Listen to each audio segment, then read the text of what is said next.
Organic chemistry के अंदर आज हम डिस्कस करेंगे हेलोएरिन्स या एराइल हैलाइड्स और कोशिश करेंगे इनके मेथड ऑफ प्रिपरेशन को अच्छे से समझने की। तो सबसे पहले आप हेलोएरिन्स या एराइल हैलाइड्स को कैसे स्टडी करते हैं। अगर बेंजीन रिंग के ऊपर डायरेक्ट हेलोजन लगाओ then it is called haloarene. For example benzene ring के ऊपर क्लोरीन लगाया तो वो क्लोरोबेंजीन। अगर इसका आपको कॉमन नेम देखना तो एराइल हैलाइड में से फिनाइल क्लोराइड, फिनाइल क्लोराइड, इसको बेंजाइल क्लोराइड मत कह देना। बेंजाइल आपको बताया गया था कि अगर बेंजीन रिंग हो और उसके ऊपर से एक हाइड्रोजन हट जाता है यानी कि C6H5 हो तो ये फिनाइल ग्रुप होता है। और बाय द वे आपके पास टॉलीन ग्रुप हो CH3 और उसमें से एक हाइड्रोजन हट जाता है तो इसको हम बेंजाइल ग्रुप बोलते हैं।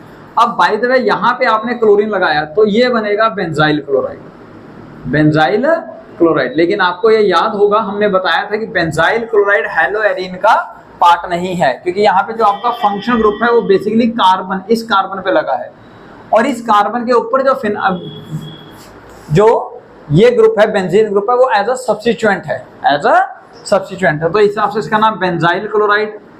ये अगर आप एक और हाइड्रोजन हटा दें, ठीक है जी, तो ये बेंजल ग्रुप था और ये अगर तीनों हाइड्रोजन हटा दी जाए तो ये बेंजाइल बेंजल बेंजो ग्रुप होता है।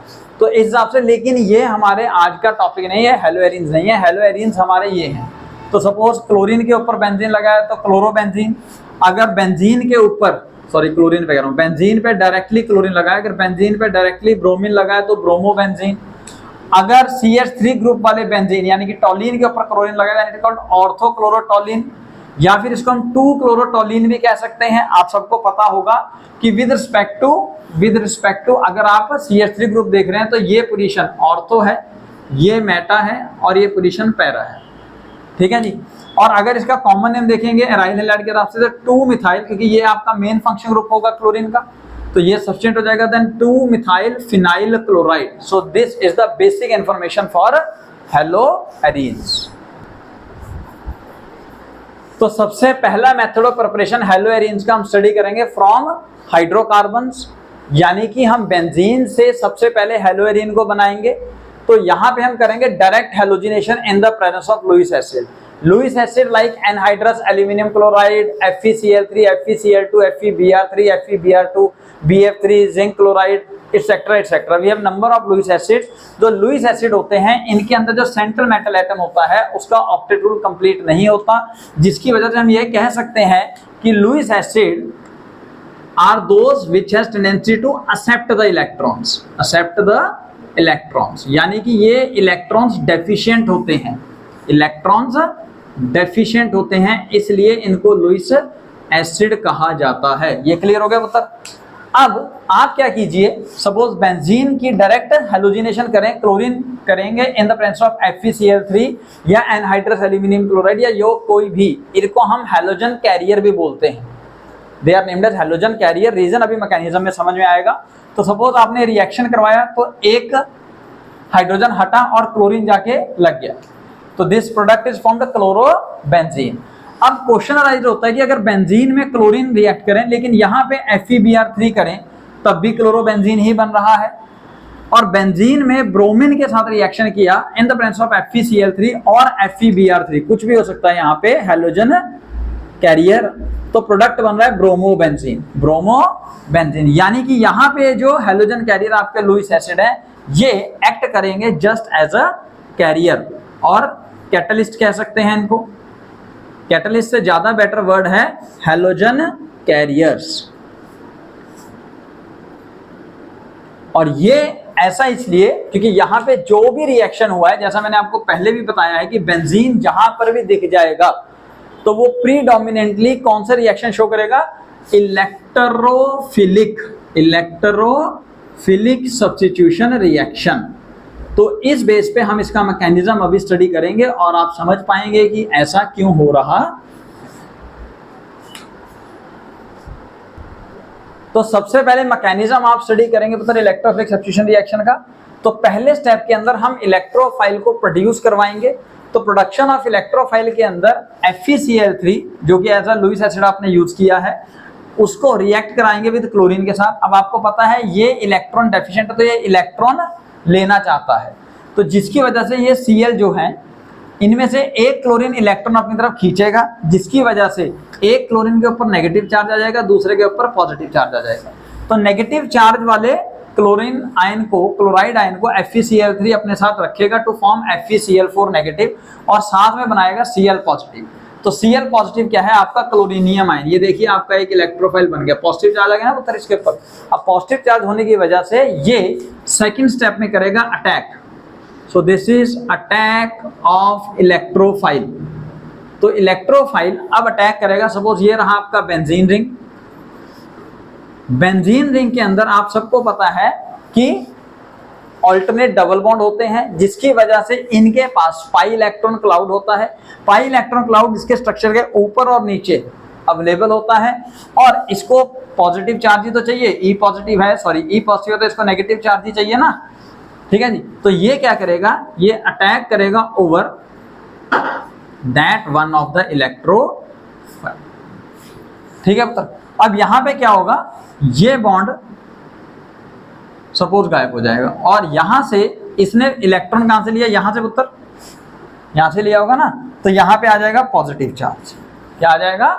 Positive charge. तो जैसा आपने क्लोरीनियम आयन को अटैक कराया उनको, तो बेंजीन रिंग, तो बेंजीन के ऊपर क्लोरीन आके लग गया, जिसकी वजह से यहां से इलेक्ट्रॉन खींच लिए क्लोरीन ने, अपना पॉजिटिव चार्ज खत्म कर दिया और यहां पे आ गया पॉजिटिव चार्ज।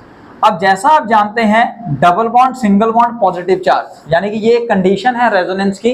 तो यहाँ पे रेजोनेंस होगा, तो रेजोनेंस की वजह से ये अपना पॉजिटिव चार्ज खत्म करने के लिए इसके इलेक्ट्रॉन को खींचेगा और यहाँ डबल बॉन्ड आ जाएंगे, फिर यहाँ पॉजिटिव आएगा। सिमिलरली एक और स्ट्रक्चर बनेगा। तो अल्टीमेटली हम कह सकते हैं कि जो डबल बॉन्ड कैरेक्टर पहले इधर था वो अब अल्टीमेटली शिफ्ट हो गया है ड्यू टू रेजोनेंस, या ये कहें कि जो पॉजिटिव चार्ज है वो ऑर्थो, पैरा और ऑर्थो पोजीशन पे डिस्ट्रीब्यूट हो रहा है। तो अल्टीमेटली हमारा जो रेजोनेटिंग हाइब्रिड स्ट्रक्चर बनेगा वो ये बन रहा है, जिसके अंदर आपका पॉजिटिव चार्ज जो है वो ऑर्थो, पैरा और ऑर्थो पोजीशन के ऊपर डिस्ट्रीब्यूटेड है और जो नेगेटिवली चार्ज इलेक्ट्रॉन्स हैं they are equally distributed among these carbon atom. अब इस तरह के कॉम्प्लेक्स को हम कहते हैं सिग्मा कॉम्प्लेक्स। तो यानी कि यहाँ पे जो इंटरमीडिएट बन रहा है वो कोई एनायन नहीं बन रहा है, वो बन रहा है सिग्मा कॉम्प्लेक्स। क्या बन रहा है?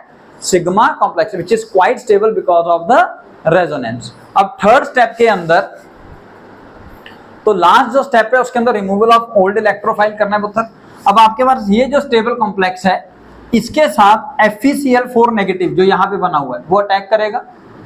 अटैक करने के दौरान इसके पास एक क्लोरीन नेगेटिव चार्ज ज्यादा है, तो वो यहां से पुराने इलेक्ट्रोफाइल को यानी कि H पॉजिटिव आयन को निकालेगा ताकि यहाँ पे स्टेबिलिटी बन जाए, बेंजीन रिंग इक्वली डिस्ट्रीब्यूट कर ले अपने नेगेटिव चार्ज को और यहां से FeCl3 और HCl बाहर हो जाएगा। तो Cl नेगेटिव यहाँ से, H पॉजिटिव यहाँ से, पुराना इलेक्ट्रोफाइल बाहर और आपका क्लोरोबेंजीन बन गया। तो यही मैंने बताया था कि आपका जो प्रोडक्ट बनेगा वो डिपेंड करेगा कि यहाँ पे क्या लिया गया है।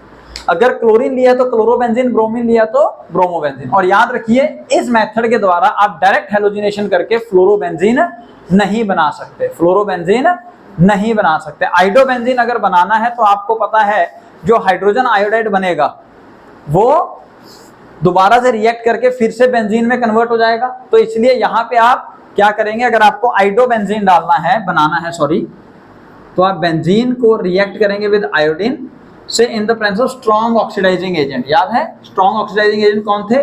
लाइक कंसंट्रेटेड नाइट्रिक एसिड या HiO3,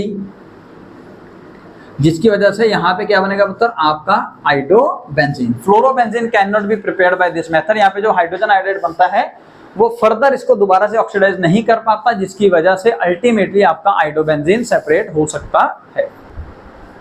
तो पुत्र अगर आप लेट सपोज टॉलीन की डायरेक्ट हेलोजिनेशन करोगे इन द प्रेजेंस ऑफ FeCl3 तब क्या बनेगा? उसके लिए आपको याद रखना है कि आपके पास दो तरह के जो सब्स्टिट्यूएंट होते हैं वो दो तरह के होते हैं, एक ऑर्थो पैरा डायरेक्टिंग या इसको हम ऑर्थो पैरा एक्टिवेटिंग भी बोलते हैं, या फिर मेटा डायरेक्टिंग, या फिर हम ये कहें ortho para deactivating. Basically Meta directing कोई नहीं होता, ऑर्थो पैरा एक्टिवेटिंग और डीएक्टिवेटिंग होते हैं। लेकिन ऑर्थो पैरा को ये वाले ग्रुप जो है वो इतना डीएक्टिवेट कर देते हैं कि मजबूरी में जाके फिर मेटा पोजीशन पे जाके आपका अटैकिंग रिएजेंट लग जाता है। तो सर कौन है ऑर्थो पैरा डायरेक्टिंग?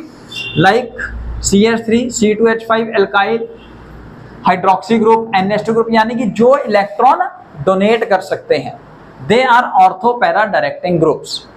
ठीक है पुत्र।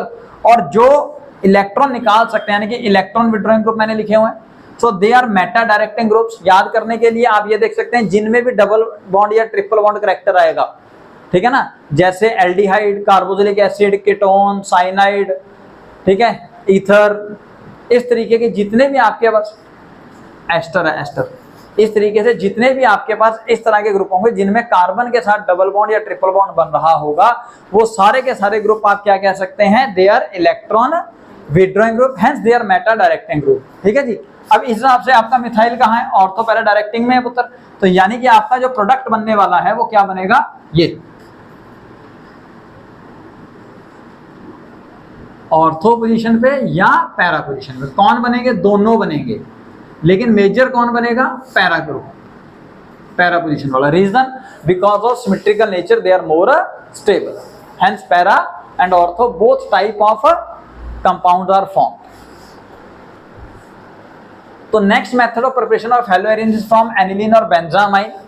ये रहा आपका बेंजीन, बेंजीन के ऊपर NH2 ग्रुप लग गया तो वो बन गया जी एनिलीन। अब डायरेक्टली आप एनिलीन को कन्वर्ट नहीं कर सकते हैं इनटू द एल्काइल हैलाइड, तो इसलिए यहाँ पे एक बहुत ही ज्यादा पॉपुलर रिएक्शन होता है डाइजोटाइजेशन। डाइजोटाइजेशन की वजह से आप एक सॉल्ट बनाएंगे which is called benzene diazonium chloride, benzene diazonium chloride. तो बेंजीन डाइजोनियम क्लोराइड बनाने के लिए आप एनिलीन को रिएक्ट करते हैं HNO2 के साथ, HNO2 के साथ रिएक्ट करेंगे इन कोल्ड कंडीशंस और कोल्ड एटमॉस्फेयर, जिसका टेम्परेचर 0 to 5 डिग्री सेल्सियस होना चाहिए। ठीक है। और HNO2 कैसे बनेगा पुत्र, जब आप NaNO2 और HCl को कंबाइन करते हैं then you will get HNO2, nitrous acid, जिसकी वजह से जो प्रोडक्ट बनता है वो बनेगा benzene diazonium chloride, N2Cl, N2Cl। ठीक है पुत्र, इसको इकट्ठा ऐसे लिखेंगे हम,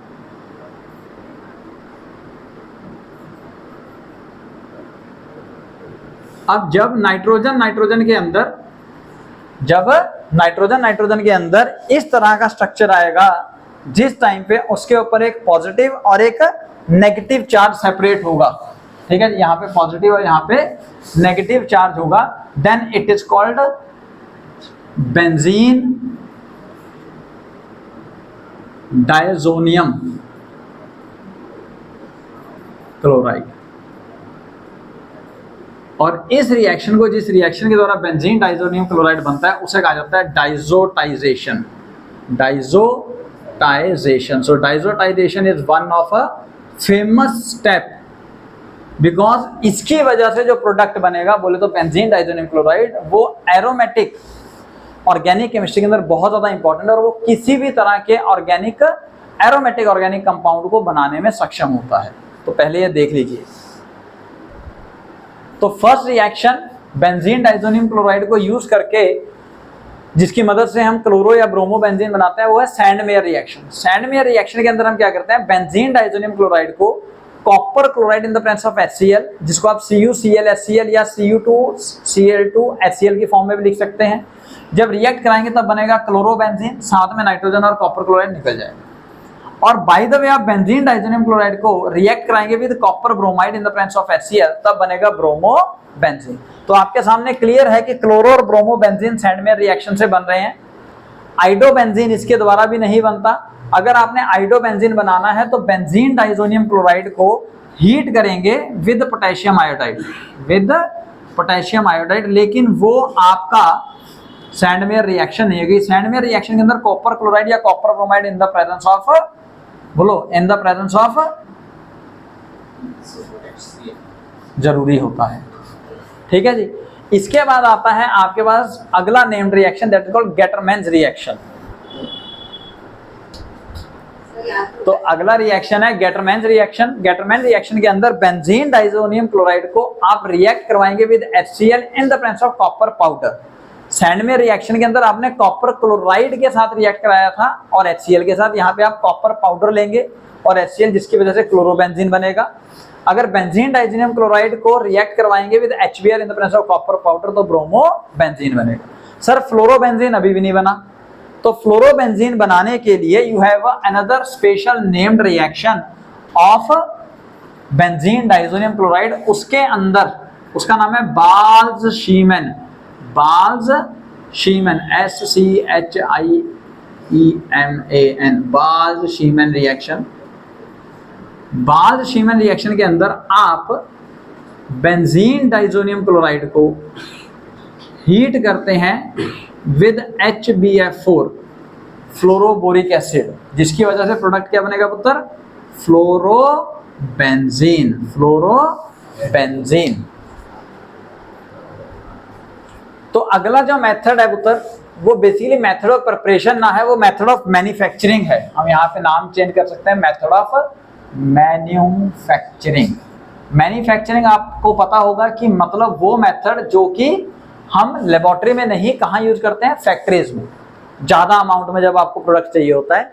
तो हेलोएरिन्स को बनाने के लिए हम बेंजीन से कमर्शियल मेथड जो यूज करते हैं उसके अंदर हम क्या करते हैं? बेंजीन को रिएक्ट कराते हैं with HCl and oxygen over the copper chloride, और यहाँ पे कॉपर क्लोराइड एक्ट करेगा as a catalyst to form a chlorobenzene and water.